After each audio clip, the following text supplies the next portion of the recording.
इसके अलावा जेट बम्बार्स की बात करते हैं। सितंबर 2015 में ज़ियारत से तहसील सरवखई का एक इलाका है, वहाँ पर बमबारी हुई। मैंने खुद वो हालात अपने आंखों से देखे। ये जितना भी बयान कर रहा हूँ इनके बारे में चैलेंज देता हूँ। अभी स्टाम्प पेपर लीक होगा कि दुनिया के किसी भी रिसर्च वालों ने इसको गलत साबित कर दिया तो मुझे फांसी पर चढ़ा दिया जाए। सितंबर 2015 में ज़ियारत से में बमबारी हुई। हम स्टूडेंट थे, वहाँ पर पहुँचे तो 4 ख़वातीन और 5 बच्चे मुकम्मल टुकड़े हुए थे। टुकड़े को इकट्ठा करके बोरियों में जनाजे पढ़ाए गए। उसकी सिर्फ एक ही बच्ची रह गई थी जो होश में आने के बाद बार बार अपने माँ का पूछ रही थी, मगर वहाँ कोई माँ नहीं थी। तो ये वो जबर है। लेकिन उसके बाद क्या हुआ? जबर ये नहीं था, इससे भी ज्यादा हुआ। पाकिस्तानी मीडिया पर वहां पर पटी चल रही थी कि पाक फिजाया की कामयाबियां जारी, ज़ियारत से में 13 दहशतगर्द हलाक।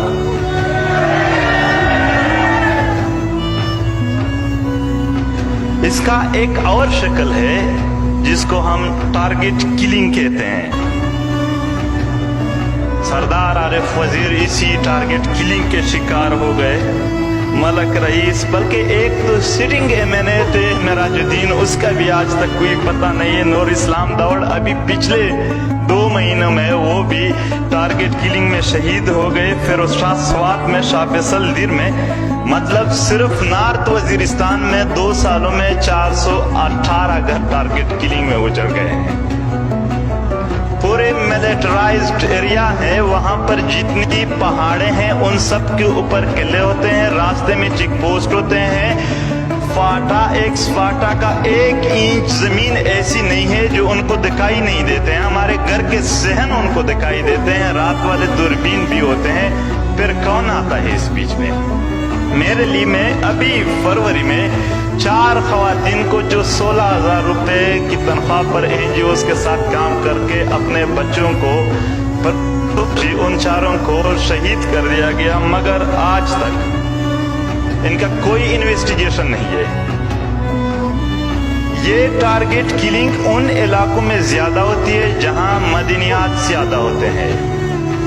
नॉर्थ वजीरिस्तान, बोया मोहम्मद खेल जो कापर और गोल्ड से भरी पड़ी है, वहाँ के लोकल लोगों को ट्रक की ड्राइवरी भी नहीं मिलती है। चाइना के साथ एग्रीमेंट करके सिर्फ वहाँ पर लोगों को टारगेट किलिंग मिलती है और कुछ नहीं।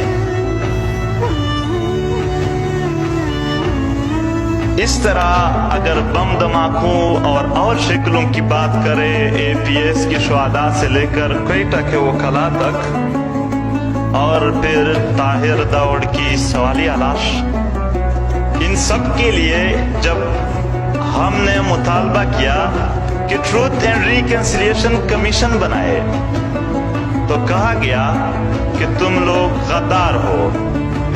अपने मजलूम और महकूम लोगों की, आवाम की तर्जुमानी अगर गद्दारी है, बहुत ज्यादा फख्र है हमें इस पर। प्राउडली हम गद्दार हैं। हम इन जालिम जर्नलों के वफादार नहीं बनेंगे।